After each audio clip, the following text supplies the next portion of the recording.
वसुदेवसुतं देवं कंसचाणूरमर्दनं देवकी परमानन्दं कृष्णं वन्दे जगद्गुरुम्।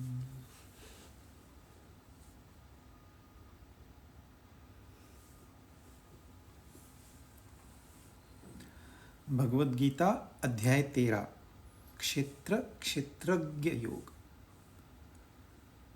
इसमें हमने 29वां श्लोक थोड़ा सा बाकी था। समम पश्यन्ति सर्वत्र, सब जगह समरूप से उसको देखने वाला मनुष्य परम गति को प्राप्त होता है और वो अपने आप से अपनी हिंसा नहीं करता। हमें जो हिंसा पता है वो बाहरी, किसी को दुख देना, प्राणी को दुख देना, मनुष्य को दुख देना, युद्ध करना, ये हिंसा। लेकिन अपने आप से हिंसा,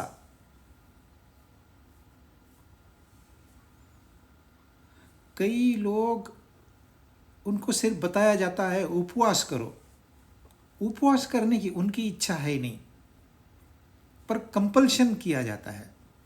किसी को उपवास बहुत सूट करता है, किसी को एक दिन का उपवास सूट करता है, किसी को तो आधे दिन का उपवास भी थोड़ा सा ठीक नहीं लगता। कोई लोग 20 दिन भी उपवास कर सकते हैं आराम से, तंदुरुस्त है, उत्साह बना हुआ है तो आप उपवास कर सकते हो। पर ध्यान यदि खाने पर है और आप उपवास कर रहे हो तो यह हिंसा है।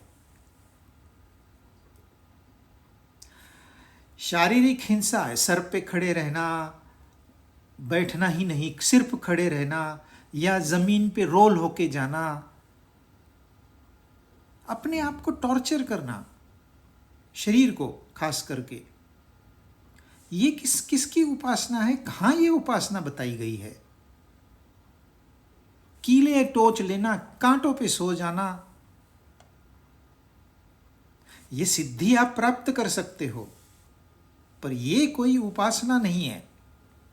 यह सेल्फ टॉर्चर है, अपने आप से अपनी हिंसा। ये तो शरीर पे हो गया, ये तो चलो सह भी लेंगे, पर मानसिक हिंसा, जब इंसान के मन में द्वेष भावना होती है तो वो दूसरे का बुरा सोचता है, और वो जितना दूसरे का बुरा सोचता है उतना अपने आप को दुख देता है, और ये मान लेता है कि दूसरे की वजह से उसको दुख हो रहा है, हालांकि दूसरे को कुछ पता भी नहीं है इसका। एक ही विचार मन में आ गया, बस वही दोहराते बैठेंगे, वही दुख रिपीट करते बैठेंगे। बदलना ही नहीं चाहते लोग। दुखों की इतनी आदत हो जाती है, मानसिक दुख, फिर उससे बाहर निकलना बड़ा मुश्किल होता है जब तक कोई गुरु नहीं मिलता। तो ये जिंदगी क्या अपने आप को दुख देने के लिए है? हम इसके लिए आए? आप घूमने गए, वीज़ा लिया, पासपोर्ट लिया, पैसे जमा किए, होटल बुकिंग किया, घूमने गए, अब वहाँ सिर्फ दुखी हो, कुछ भी बात लेके दुखी हो रहे। हस्बैंड वाइफ का झगड़ा, बच्चों के लिए झगड़ा, गाड़ी नहीं आई झगड़ा, मेरा ये पॉइंट मिस हो गया झगड़ा। इसके लिए गए आप? गए किस लिए? ऐसे ही जीवन में आए किस लिए और कर क्या रहे हैं? दुख स्वयं निर्मित है, दूसरे का बनाया हुआ नहीं है। बौद्धिक दुख होता है। कल तो इन्होंने मुझे बुलाया, तालियां बजाई, आज मुझे कोई पूछ भी नहीं रहा है, खाना तक किसने नहीं पूछा। ये घोर अपमान है, वापस मैं नहीं आऊंगा कभी। उपनिषद कहता है, असूर्या नाम ते लोका अंधेन तमसा वृता पतांगुस्ते प्रत्याभिगच्छन्ति, ये के आत्महनोजना, आत्महनन। 3 प्रकार का अंधकार है, बौद्धिक अंधकार, मानसिक अंधकार, शारीरिक अंधकार। पैरालाइज्ड बॉडी, उठेंगे ही नहीं जगह से।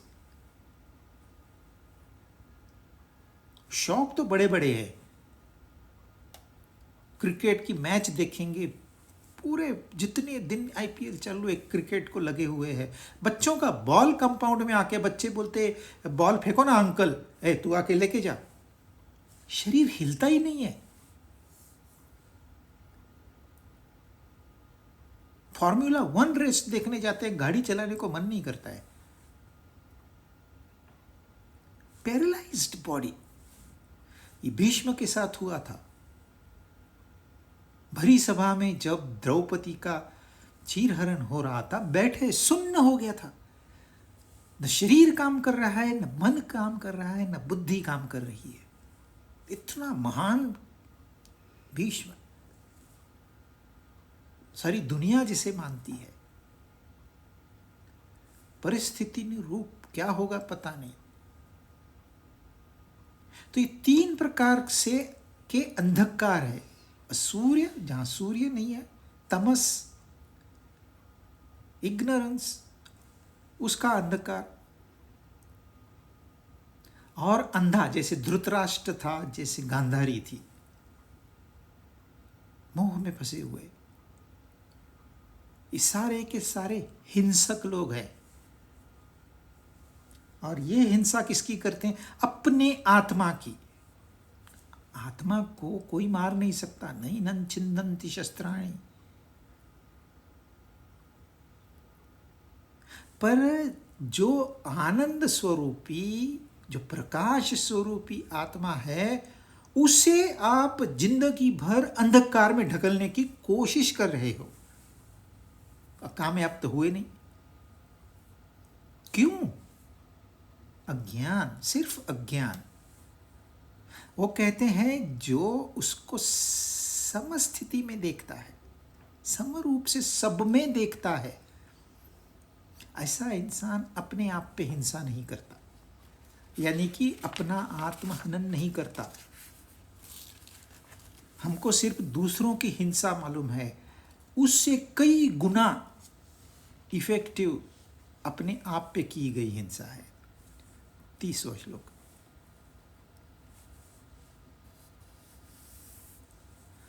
पहले और अभी उन्होंने जो बताया, समरूप से उस परमात्मा को देखता है, पुरुष को देखता है, परमेश्वर को देखता है, नाश रहित समरूप से स्थित देखता है, यानी कि पुरुष की बात की है। अब जो बात करेंगे वो प्रकृति की बात की है, करेंगे अगले के 2 श्लोकों में।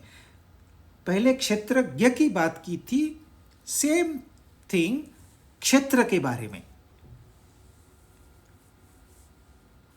क्योंकि परमात्मा से जुड़ना और प्रकृति से संबंध तोड़ना, ये दोनों एक ही बात है।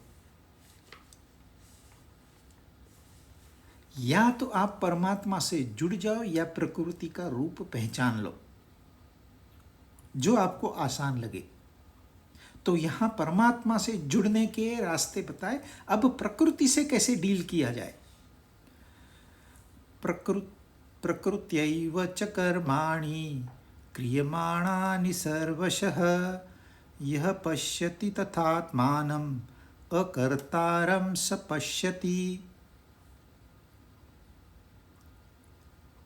संपूर्ण क्रियाएं जितने भी प्रकार से हो रही है, वो सारी की सारी प्रकृति के द्वारा की जाती है।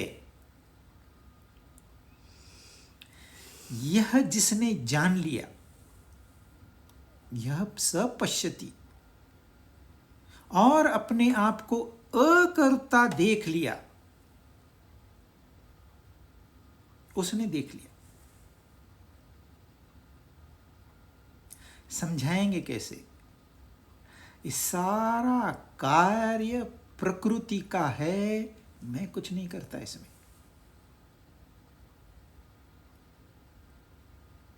और आपको ऐसे लगेगा सब कुछ तो तू ही करता है, वही तो करता है, वही तो करवाता है, पर वो अकर्ता है। इस अकर्ता को समझना बहुत ही महत्वपूर्ण है जीवन में। ये आपको ऐसे दिशा देगा कि आपने कभी जिंदगी में पहले सोचा नहीं था। परंतु ये सारे कार्य प्रकृति से ही हो रहे हैं, प्रकृति में ही हो रहे हैं, प्रकृति के लिए ही हो रहे हैं। इसमें आत्मस्वरूप का कुछ भी लेना देना नहीं है, पर बगैर आत्मस्वरूप के कुछ भी नहीं हो सकता।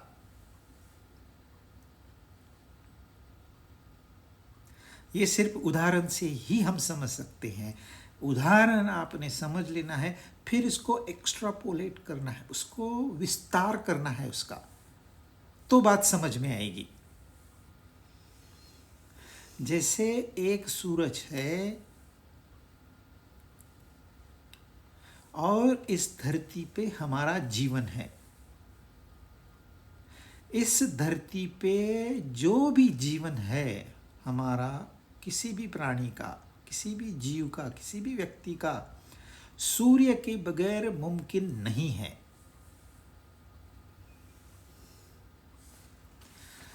कोई भी बच्चा पैदा ही नहीं होगा यदि सूर्य अपना काम नहीं करे तो। एक थ्योरी के अनुसार सारी सूक्ष्म जो आत्माएं हैं, जो कि बीज स्वरूप में है, सूक्ष्म स्वरूप से मौजूद हैं, पर जब तक उन्हें योग्य परिस्थिति नहीं मिलती तब तक वो पैदा नहीं होंगे। पहले इस धरती पे न कोई पशु था, न प्राणी था, न कोई जलचर था, न कोई थलचर था, न कोई पेड़ पौधा था, पर बीज रूप में वासनाएं मौजूद थी।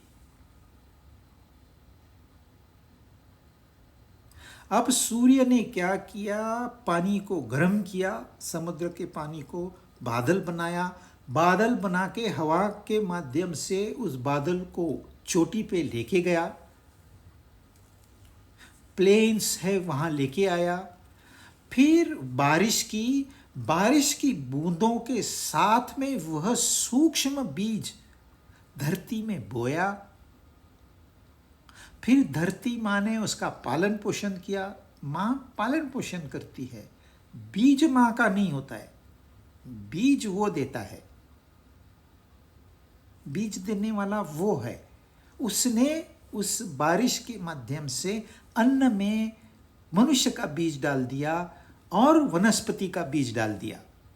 इस तरह से वनस्पतियां तैयार हो गई, फिर वह अन्न खाकर पुरुष में वह बीज आ गया, फिर वह बीज को बहुत घाई है, जल्दी से जल्दी उसको दुनिया में आना है। जैसे हम बाहर जाने के लिए जो पहली बार फॉरेन ट्रिप करते हैं ना, और कभी जाएंगे कभी जाएंगे कभी जाएंगे ऐसे होता है। वही परिस्थिति बीज की रहती है, मुझे कभी कभी मिलेगा। फिर वो स्त्री के गर्भ में जाता है, फिर वो जब पैदा होता है तो उसको अन्न चाहिए। वो अन्न सूर्य ने पहले ही पैदा करके रखा है। तो देखिए कितना महान कार्य चल रहा है इस धरती पर सूर्य की वजह से। यदि सूर्य नहीं आए कुछ मिनट तो हम गए फ्रोजन।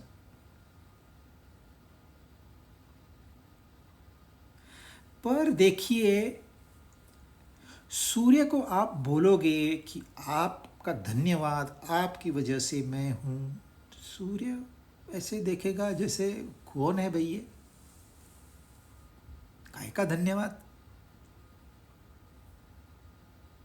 मुझे तुम्हारे जीवन में जरा भी दिलचस्पी नहीं है। अरे लेकिन आपकी वजह से तो हम हैं। अच्छा ऐसी बात है क्या? चलो अच्छा है, अच्छा है। सूर्य अकर्ता है। सूर्य को कोई लेना देना नहीं है आप पैदा हुए या मर गए।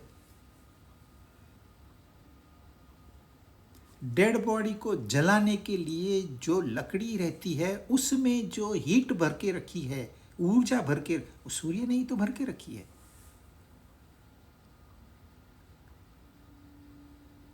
पैदा होने से पहले और मृत्यु के बाद तक उसी का तो सहारा है, पर वो कहता है मैं अकर्ता हूं। जो भी आपका जीवन है वो आपका है, मैं अकर्ता हूं।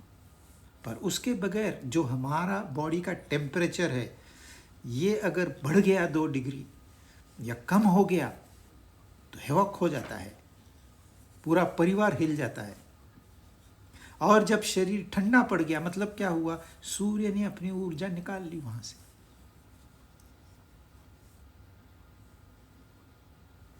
पर सूर्य अकर्ता है। लोगों को लगता है ये तो निर्जीव सूर्य है। जरा 2 दिन नहीं, कुछ मिनट के लिए छुट्टी पे जाने दीजिए, फिर आपको पता चलेगा। मछली को सागर का पता तभी चलता है जब उसको बाहर निकाला जाता है थोड़े समय के लिए, तब तक उसको कोई कीमत ही नहीं है सागर की। सागर अकर्ता है, पर सागर के बगैर मछली नहीं है। ऐसे सूर्य अकर्ता है, सूर्य के बगैर हम कुछ नहीं है। ये सिर्फ थ्योरी नहीं है, ये तो हमको प्रैक्टिस करनी है।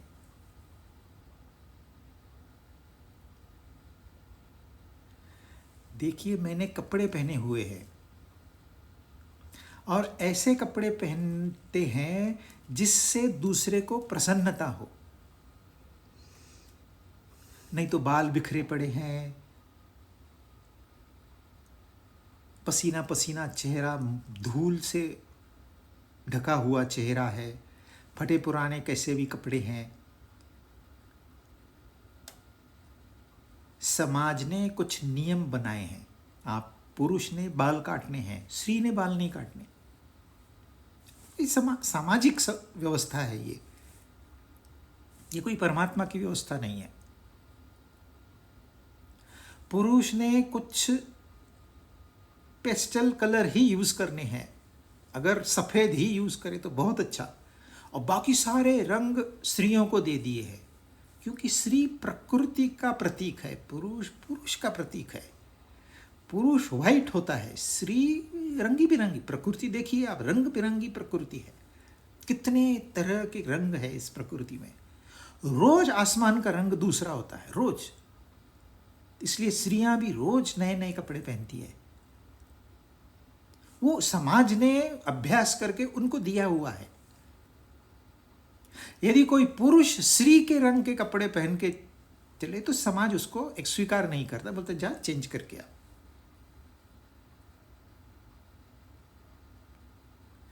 तो देखिए मैं समाज के नियमों के अनुसार कपड़े पहनता हूं। वस्तुतः अगर सर्दी गर्मी बारिश को हम बाजू में रखें तो मुझे कपड़ों में कोई दिलचस्पी नहीं है। मैं पहनूं या नहीं पहनूं मुझे कोई दिलचस्पी नहीं है।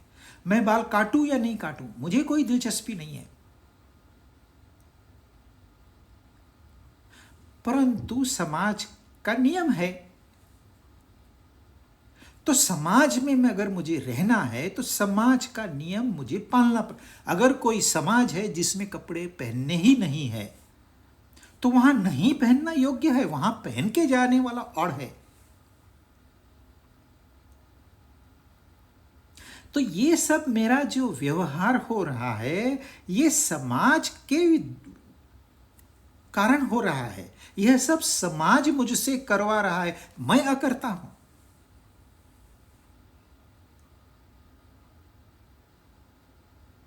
जैसे सूर्य सब कुछ घटते हुए भी अकर्ता है, उसकी वजह से सब घट रहा है, पर वो अकर्ता है। अब मैं समाज में रहता हूं, मैंने सूर्य से सीख लिया, समाज के नियम है और मैं समाज में हूं, तो ये सारे नियम मुझ पे बंधनकारक है। पर मुझे इनमें कोई दिलचस्पी नहीं है, जस्ट रूटीन मैटर है। जो जो समाज ने कहा वो मैं करता हूं। पर अब समस्या आ जाती है, बस नॉर्मली लोग आ रहे, नॉर्मली लोग जा रहे, गंध भी लगाया, नमस्कार भी किया एक दूसरे को। पर एक के मन में विचार आया, मैं ये गंध क्यों लगाऊं, कुछ तो अलग करना है। दूसरे ने विचार किया, मैं कपड़े ऐसे पहनूं लोग मुझे मेरी तरफ आकर्षित हो। अरे कहां से ली ड्रेस? तीसरे ने विचार किया, मैं तो सिर्फ ब्रांडेड ही पहनूंगा, मेरे पास पैसा है, मुझे दिखाना है। चौथे ने किया, मैं सिर्फ डिजाइनर क्लॉथ पहनूंगा। ये क्या सामान्य लोगों से मैं मिक्स होऊंगा क्या?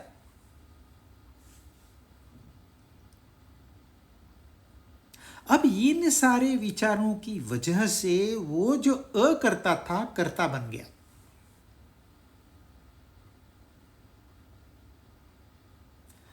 अकर्ता मतलब कुछ नहीं करता, यह धारणा ही गलत है।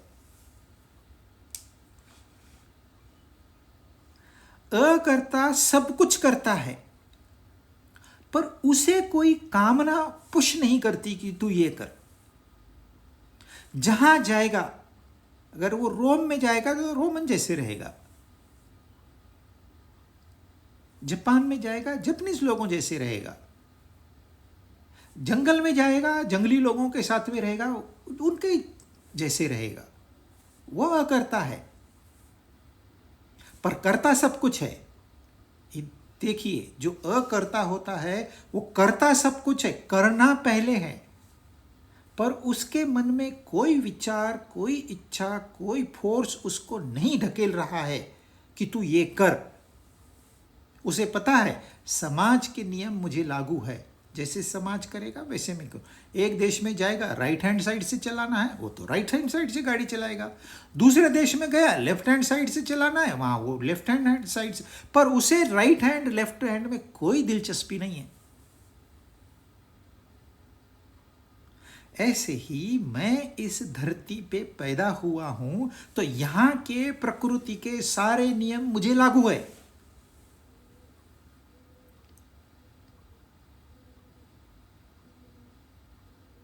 बीपी कितना होना चाहिए, ये प्रकृति का नियम है। बढ़ेगा घटेगा, ये मेरी सेहत है। कितना बॉडी टेम्परेचर होना है, ये प्रकृति का नियम है। ग्रेविटेशनल पुल है, यह प्रकृति का नियम है। फिजिक्स के कितने लॉ है, सारे के सारे एप्लीकेबल है। केमिस्ट्री के कितने लॉ है, सारे के सारे एप्लीकेबल है। आपको नमक खाना है, आपको शक्कर खानी है, आपको शक्कर नहीं खानी है, आपको नमक नहीं खाना है, ये दोनों नियम है प्रकृति के। परिस्थिति अनुरूप नियम बदल जाते हैं, लेकिन है एप्लीकेबल। लेकिन अपना क्या है? प्रकृति के नियम है तो मुझे करना है वो, बाकी मेरी कोई उसमें दिलचस्पी नहीं है, तो मैं अकर्ता हूं। पर एक पैकेट चिप्स का बड़ा टेस्टी होता है, तो मुझे चिप्स खानी है जिसमें कि इतना सारा नमक पड़ा हुआ है। मुझे कोल्ड ड्रिंक लेनी है जिसमें इतनी सारी शक्कर पड़ी है, तो मैं कर्ता हो गया। तो अकर्ता से कर्ता हो गया, तो क्या हुआ? अकर्ता को कोई सुख दुख का चक्कर नहीं था, जन्म मृत्यु का चक्कर नहीं था। जो जब वो कर्ता बन गया तो उसको ये सारी बातें लागू हो गई। अकर्ता को सुख दुख नहीं है, कर्ता को सुख दुख से जाना ही होगा, यह प्रकृति का नियम है। तो अकर्ता बनना ऐसे कोई प्रोसेस नहीं है। अपने विचारों को ठीक करना, अपनी कामनाओं को, इंद्रियों को कंट्रोल में लाना, अपने बुद्धि को तेज बनाना, इसके लिए जो भी करना होगा वो करना, उससे मुझ में अकर्तापन अपने आप आ जाएगा। अकर्ता सब कुछ करने के बाद भी कुछ नहीं करता। जैसे कैटलिस्ट होता है जिसके बगैर कोई रिएक्शन नहीं होती है, लेकिन वो कुछ रिएक्शन नहीं करवाता है। दो केमिकल है, उनको लगाएंगे एक दूसरे से तो उसमें केमिकल रिएक्शन होगी, लेकिन हमेशा हर केमिकल में होगी ऐसे नहीं है। कहीं कहीं नहीं होती है तो एक कैटलिस्ट उसमें ऐड करते हैं। वो कैटलिस्ट कुछ नहीं करता, लेकिन उसकी वजह से केमिकल रिएक्शन होती है। तो यहां प्रकृति है, यहां सारे कार्य हो रहे हैं, और यहां एक ऐसा व्यक्ति है जो लगता है कि सारे कार्य वो कर रहा है, लेकिन वो कहता है मैं कुछ नहीं करता। बच्चे अपने आप बड़े हो गए, मैंने क्या किया? क्योंकि मेरा कैरेक्टर साफ था, उन्होंने वो अडॉप्ट कर लिया। मैं जुआरी होता तो मेरे बच्चे भी जुआरी बन जाते शायद।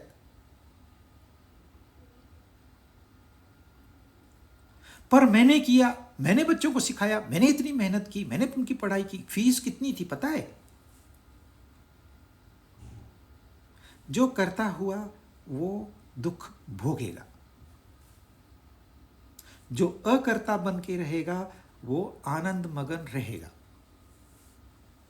यह स्पिरिचुअल लॉ है, सबको लागू है।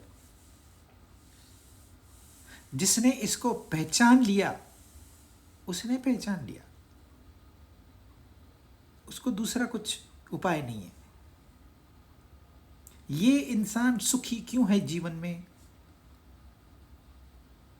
आप जाके पूछिए उसको। वो है, दैट्स ऑल।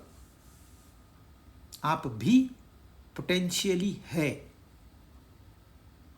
पर आप उसको एक्सप्लोर नहीं करना चाहते, उसका अनुभव नहीं लेना चाहते। तमस, अज्ञान, कौन मेहनत करेगा यार, छोड़ दो तो छोड़ दो। यह पश्यति सह पश्यति। सो सारे कर्म करते हुए भी अकर्ता का भाव होना चाहिए।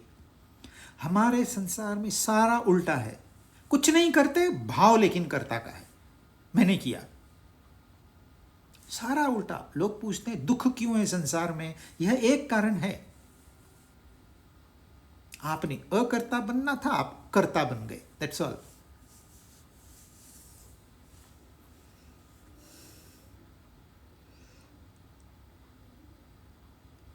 कई लोग महान कार्य करते हैं, अभी जैसे कि उपनिषदों की रचना की, अपना नाम तक नहीं दिया उन्होंने। नाम क्या देना है? ये विद्या है, विद्या ले लो, खत्म। मेरे पास देने के लिए कुछ है, मैंने दे दिया, खत्म। मैंने कुछ नहीं किया, जो भी है उसका है,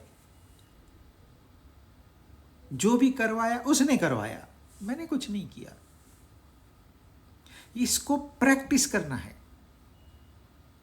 लेकिन होता क्या है, बहुत सारे लोग घर के जिम्मेदारियों से परेशान हो जाते हैं और भाग जाके किसी आश्रम में सहारा लेते हैं, और वहाँ के गुरु को तो बताने हैं ना मेरे पास इतने सारे शिष्य है।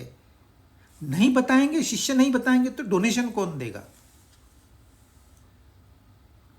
तो बस उसको सफेद कपड़े पहना दिए, माला पहना दी, गंध लगा दिया, हो गया सन्यासी।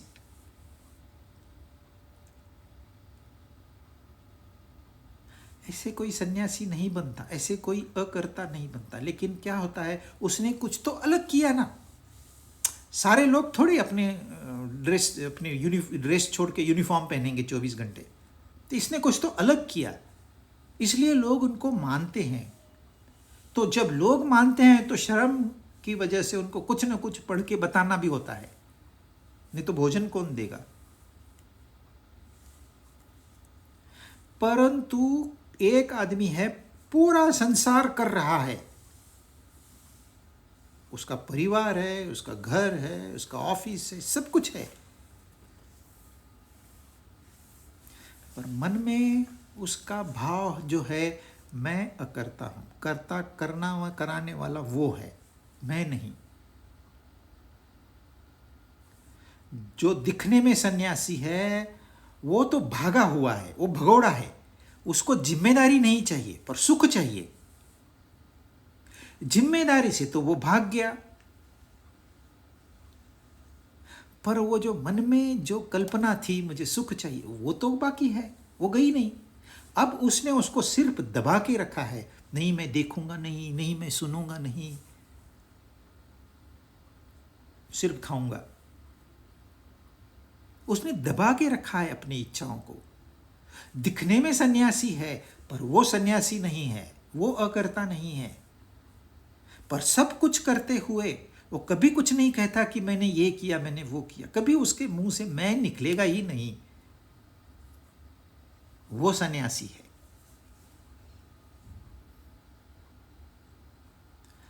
अर्जुन सन्यास लेना चाहता था, कृष्ण ने कहा नहीं, तू युद्ध कर, तू कर्म कर, यह कर्म तेरा सन्यास है। क्योंकि सन्यासी कर्म से भागने से नहीं बनता है, कर्म करने से बनता है। तो पहले तो आपने जो भी आपकी जिम्मेदारी है उसको पूरा करना है, तभी आप सन्यासी बन पाओगे, नहीं तो नहीं।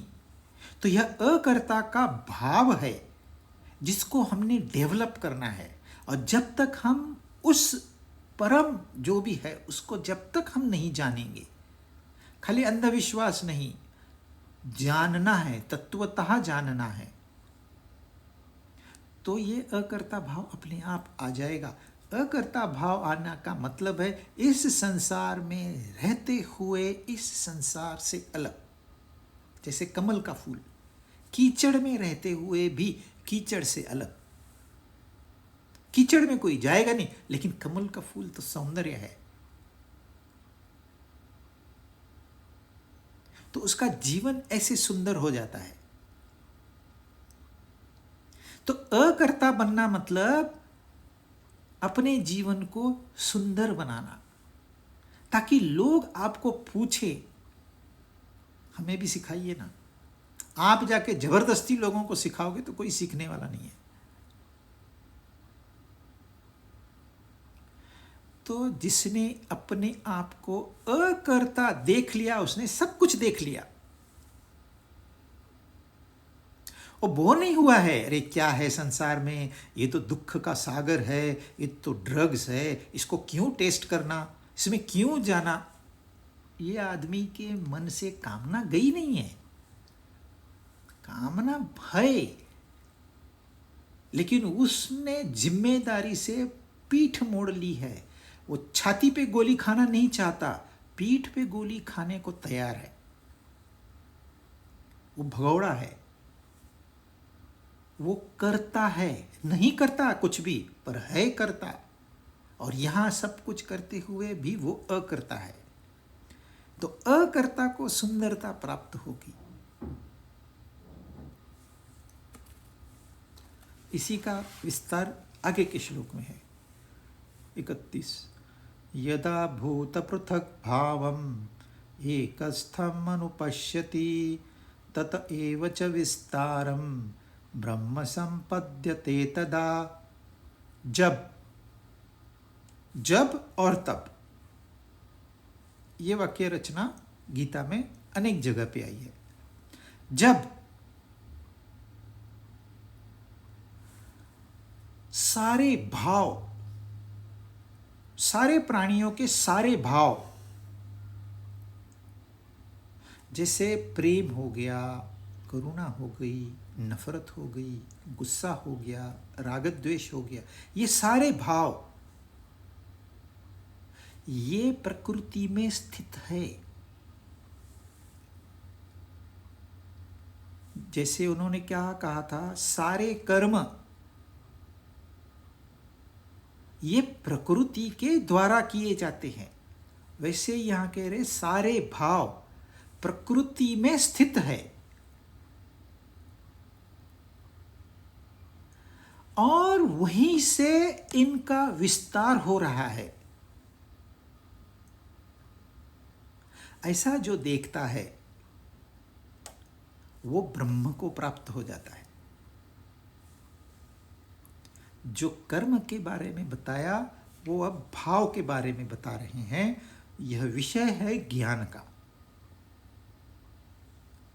क्षेत्र और क्षेत्रज्ञ का हमको विश्लेषण करना है, समझना है, क्षेत्रज्ञ से जुड़ना है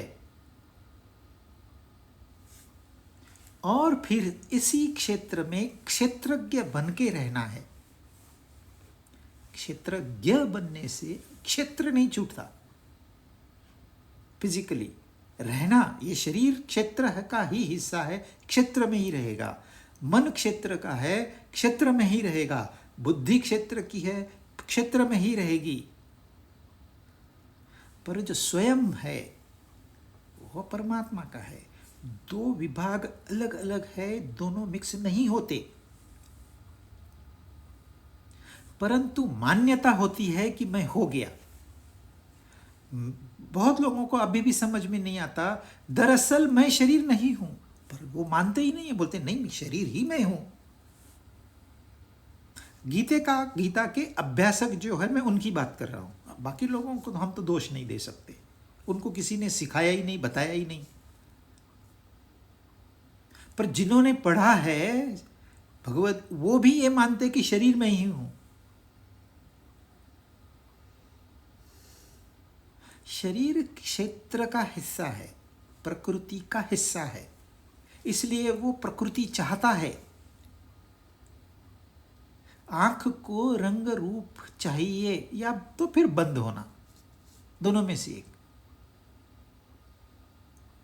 बाकी कुछ आंखों को समझेगा ही नहीं। खामखा आप आंखों को दोष मत दीजिए, ये प्रकृति है। आंखें प्रकृति का हिस्सा है तो वो प्रकृति में ही जाएगी। रोज थोड़ा थोड़ा बंद होगी, एक बार का हमेशा के लिए बंद हो जाएगी। इतना ही उसको आता है और कुछ नहीं। सारे इंद्रियां प्रकृति की है, सारा मन प्रकृति का है, सारी बुद्धि प्रकृति की है। तो वो बेचारे क्या अपने प्रकृति में ही कार्य करेंगे, प्रकृति में ही रहेंगे। और जो पुरुष है वह इनसे भिन्न है। ये आते जाते हैं, ये आता जाता नहीं, ये सिर्फ है। तो जब मैं अपना विश्लेषण करता हूं, मैं देखता हूं ये शरीर है, ये मन है, ये बुद्धि है और ये मैं हूं। मैं हूं उसका अंश, उसी का एक छोटा सा हिस्सा हूं मैं। और ये शरीर है, ये मन है, ये बुद्धि है। शरीर शरीर का काम करता है, मन मन का काम करता है, बुद्धि बुद्धि का काम करती है। तो अब यहां मन को लेके बात कर रहे हैं कि सारे भाव प्रकृति में स्थित है, यह प्रकृति का हिस्सा है। यह नहीं है ऐसे नहीं है। वो नहीं कह रहे कि ये सब झूठ है, माया है। वो कह रहे हैं यह प्रकृति का एक हिस्सा है। उसमें कौन सी बड़ी बात है।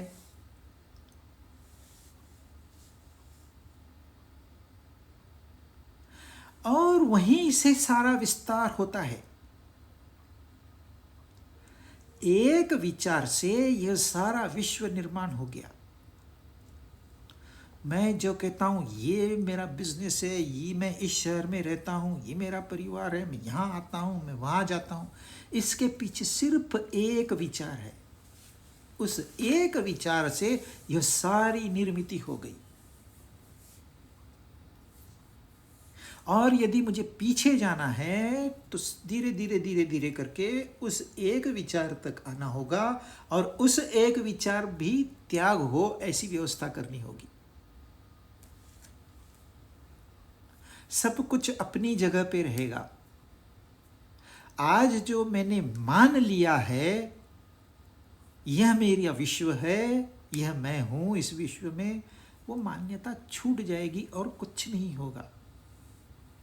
इनलाइटन मतलब सींग निकल के आएंगे या कुछ तो अदृश्य हो जाएगा इंसान, ऐसे कुछ नहीं होने वाला। जो हमने मान के रखा है उसको हम सत्य स्वरूप में जान लेंगे। क्या जानना है, उसके लिए दिशा निर्देश हमको गीता कराएगी। गीता आपके सामने परमात्मा को नहीं लेके आएगी।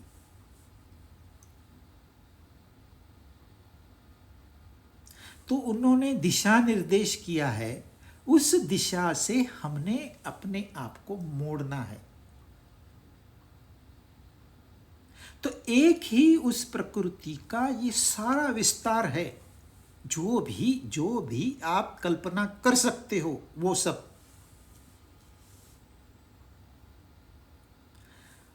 परिस्थिति अनुरूप कल्पनाएं भी बदलते रहती है। बच्चों की कल्पनाएं अलग होती है, नौजवानों की कल्पनाएं अलग होती है, बूढ़ों की कल्पनाएं अलग होती है, पर सब है इस प्रकृति का ही हिस्सा। पर सच्चाई क्या है? यह प्रकृति एक तरफ है, मैं भिन्न हूं। मैं उस परमात्मा का एक अंश हूं।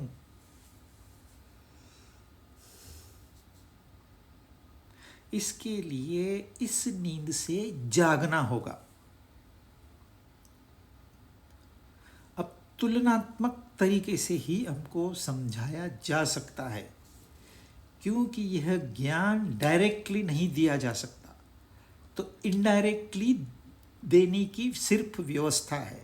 जैसे मैंने आपको बताया, वहाँ नंदनवन है, मैं उसका वर्णन कर रहा हूँ, आप उस वर्णन में बड़ा मजा आ रहा है, शांति प्राप्त हो रही है। ऐसे भी आप लोग कहते हैं शांति प्राप्त हो रही है, आनंद आ रहा है, पर नंदनवन कोई जाने को ही तैयार नहीं है।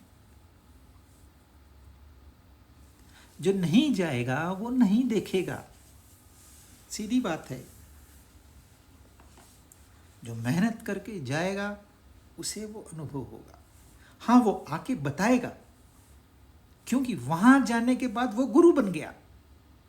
वो जानता है, उसने देख लिया। यह पश्यति, जिसने देख लिया उसने देख लिया, वो गुरु बन गया। वहां पहुंचते ही वो गुरु बन गया। लेक्चर देने वाला गुरु नहीं होता है, वो ज्यादा से ज्यादा आचार्य हो सकता है। गुरु तो वो है जिसने दर्शन किया।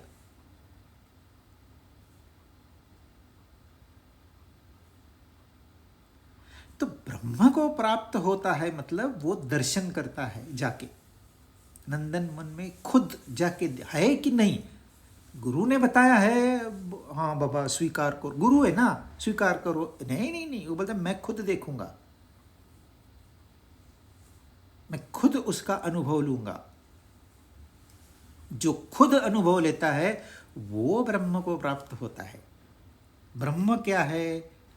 ब्रह्म इस सृष्टि का स्रोत है, मूल स्रोत, जो सदा के लिए रहता है। यह सृष्टि हो या न हो,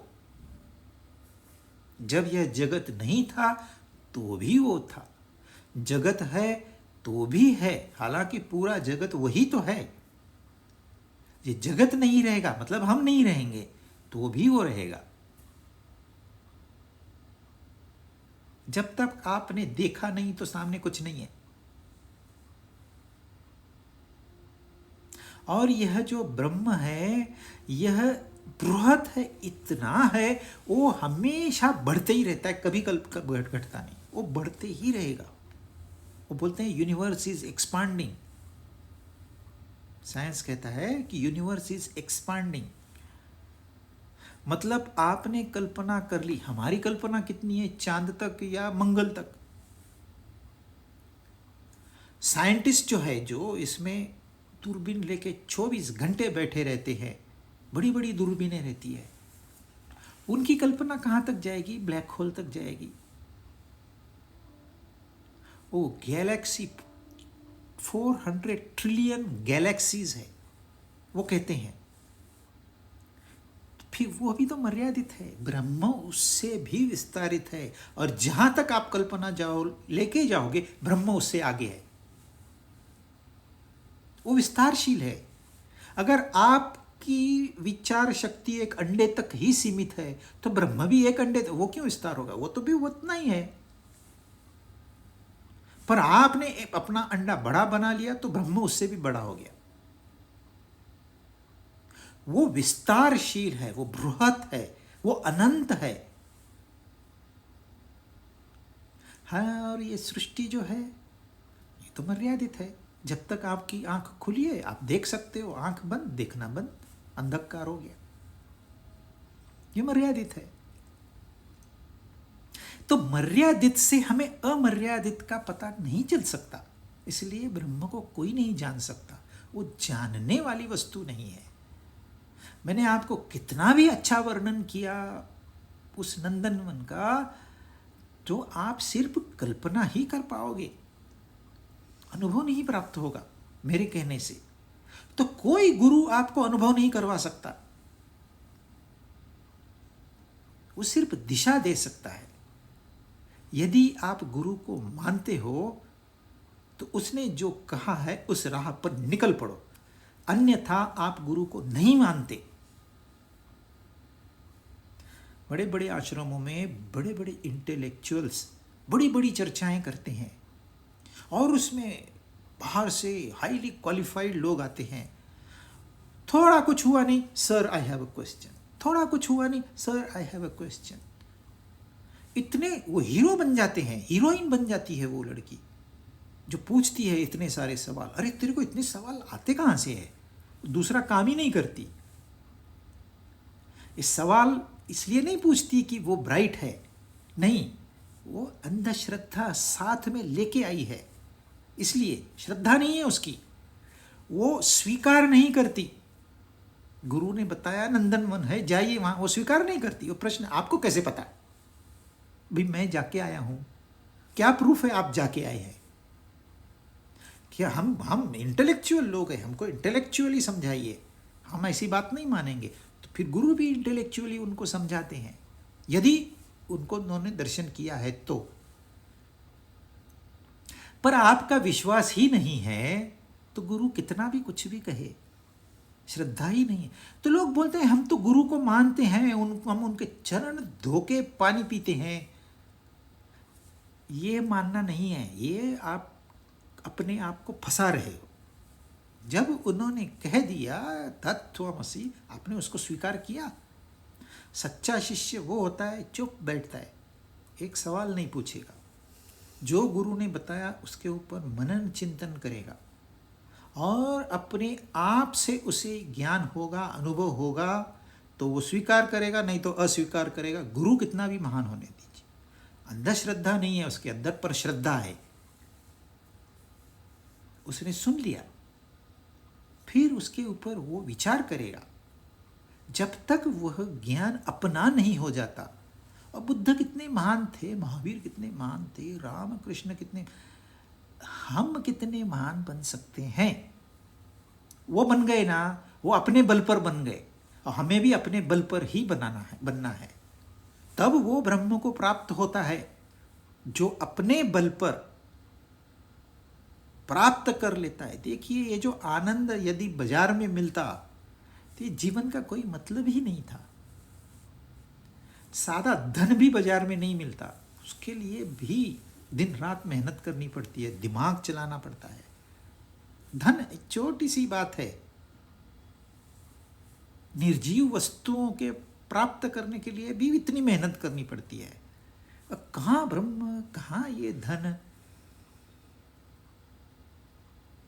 इतनी छोटी चीज कमाने के लिए मेहनत करनी पड़ती है, तो इतनी महान परिस्थिति प्राप्त करने के लिए मेहनत नहीं करनी होगी।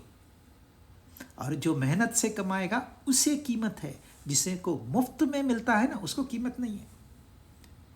जो अमीर माँ बाप के बच्चे होते हैं उनको धन की कोई कीमत नहीं होती, वो ऐसे उड़ा के आएंगे, उनको पता भी नहीं क्या हुआ।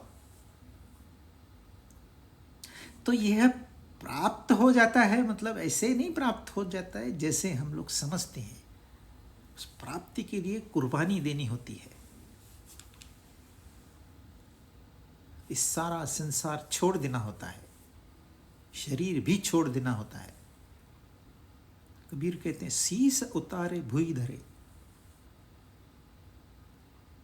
फिजिकली नहीं, खोपड़ी में जो अहंकार भरना है उसको काट के जमीन पे फेंक देना है, तब प्रेम की प्राप्ति होगी।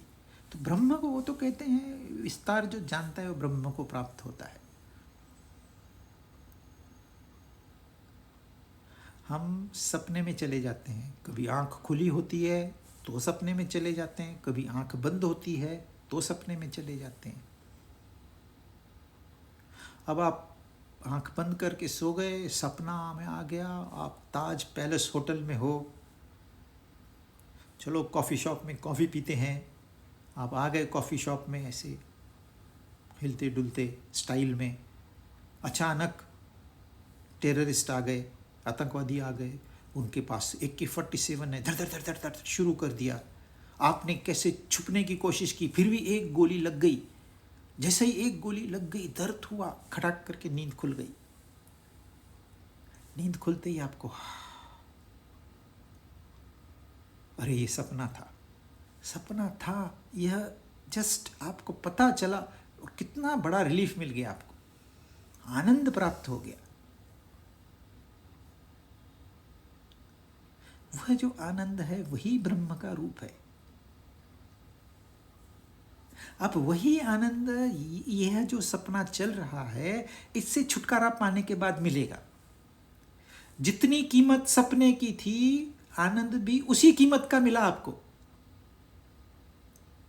पर सोचिए ये सपने में होटल कहां से आ गया, आप होटल में गए कैसे? आप तो रेस्टोरेंट छोटे में नहीं जा सकते हो, इतने बड़े होटल में गए कैसे? क्या ये सारी कल्पनाएं हैं? ये हमारे मन ने उसका विस्तार किया, मन ने ही टेररिस्ट बनाया, मन ने ही बंदूकें बनाई, मन ने ही गोलियां बनाई, मन ने ही गोली खाई। देखने वाला अलग था, ये जो यहाँ बैठा है वो नहीं था, वो अलग था देखने वाला, लेकिन कहने को मैं था वहां पर, मैं तो हूं, मैं तो था वहां पर, मुझे ही तो गोली लगी।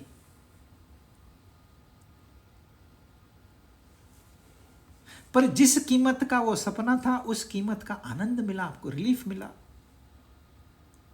अब यह जो सारा संसार है यह भी विस्तार ऐसे ही हुआ है जैसे कि मन का विस्तार हुआ था पूरा सपना। मन ने एक विश्व बना लिया वहां पर और फिर आप जाग गए। यहां भी हमारे मन ने ये सारा विश्व बना लिया है, इसमें जागना है और ये इंतजार नहीं करना कि मैं जब गोली लगेगी तो मैं जागूंगा। गोली आपको लग रही है लेकिन आप पहचान नहीं पा रहे, आप नींद में ही रहना पसंद करते हैं। सारी समस्या है, जागने की कोशिश करनी है। आप जागोगे नहीं जागोगे वो आगे देख लेंगे, एक कदम तो उठाना है। तो ये प्राप्त हो जाता है, गीता कह रही है ऐसे प्राप्त नहीं होगा, लेकिन कीमत चुकानी पड़ेगी। हर चीज की कीमत चुकानी होती है यहाँ पर, कुछ भी फ्री नहीं मिलेगा। और जितनी बड़ी कीमत चुकाओगे उतना बड़ा आनंद प्राप्त होगा। स्वामी राम तीर्थ कहते हैं life is to strive, to struggle, not to succeed.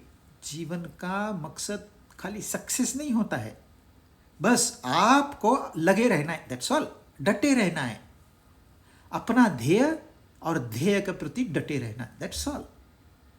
वो आप पहुंचोगे नहीं पहुंचोगे इममटेरियल। आपने एक कदम उठाया ना, वो एक कदम आपको एक कदम का आनंद देगा। आपने 10 कदम उठाए तो अरे पहुंचेंगे, जब भी पहुंचेंगे पहुंचेंगे, उसकी चिंता क्यों करनी है? जिसने चिंता की वो आगे बढ़ेगा ही नहीं।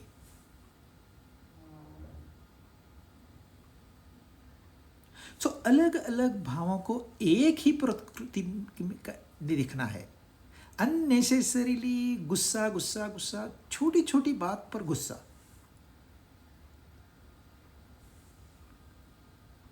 Once in a while we can understand. बड़े बड़े संतों को भी गुस्सा आता है, वो मन का स्वभाव है। पर हम जब मन के गुलाम हो गए तो छोटी छोटी बात पे गुस्सा, इससे नफरत कर, उससे नफरत कर, इसकी गॉसिप, उसकी गॉसिप, इससे जलन, उससे जलन। क्या कर क्या रहे हैं? These are not only unproductive channels, they are destructive channels. They are destroying you. अब प्रोडक्टिव तो करिए, कुछ तो वहां से उभर के तो आइए। छोड़ दीजिए, एक बार मन में प्यार भर लीजिए, सारा संसार नया हो जाएगा। मैंने चश्मा पहन रखा है काला, मुझे पता ही नहीं है, भूल गया हूं मैं, लेंसेस प्लांट कर लिए मैंने काले कलर की, मुझे सब काला ही दिखाई देता है पर ब्लैक शेड में। मैं भूल ही गया हूं कि मैंने लेंसेस इम्प्लांट करके रखी है। उतार के फेंक दीजिए उसको, देखिए सारा संसार नया है। तो जो प्रकृति का है प्रकृति का है, उसको रहने दीजिए। आप बाहर चले गए 15 दिन की ट्रिप के लिए, वहाँ जैसा है वैसा है। अगर कोई देश बहुत खूब सुंदर है, खूबसूरत है तो है, कोई देश अगली है तो है, उसको फिर आप अपने मन में कैरी मत करिए, जाइए, एंजॉय करिए, वापस आ जाइए अपने निर्धारित समय पर। बस वही है। यहाँ पर आप आए हो घूमने, यहाँ पर घूम फिर लीजिए, मजे कर लीजिए, रोना धोना क्या, एक दिन जाओगे, अपने मूल स्थान पे जाओ ना। फिर से आने के चक्कर में जो इंसान इच्छा करके, कामना करके मरता है वो वापस आएगा, क्योंकि उसको तो ये मेरी कामना है, पूरी करनी है मुझे, मेरी बहुत दिनों से इच्छा है कि मैं एक लग्जरियस कार लूं, सब लोग देखें जब मैं जाऊंगा। तो बहुत इच्छा पूरी नहीं हुई, जस्ट इच्छा पूरी होने को आ गई, सारा पेमेंट इकट्ठा हो गया, पेमेंट भी कर दिया, अभी बस सुबह नहा धो के डिलीवरी लेने जाना है, नींद से उठे ही नहीं। तो क्या, उसको वापस आना पड़ेगा, वापस से इस अनुभव में से जाना पड़ेगा। जब तक वो गाड़ी नहीं लाएगा तब तक उसको चैन नहीं है, वो भटकते रहेगा, भटकती आत्मा। इसी को भटकती आत्मा कहते हैं।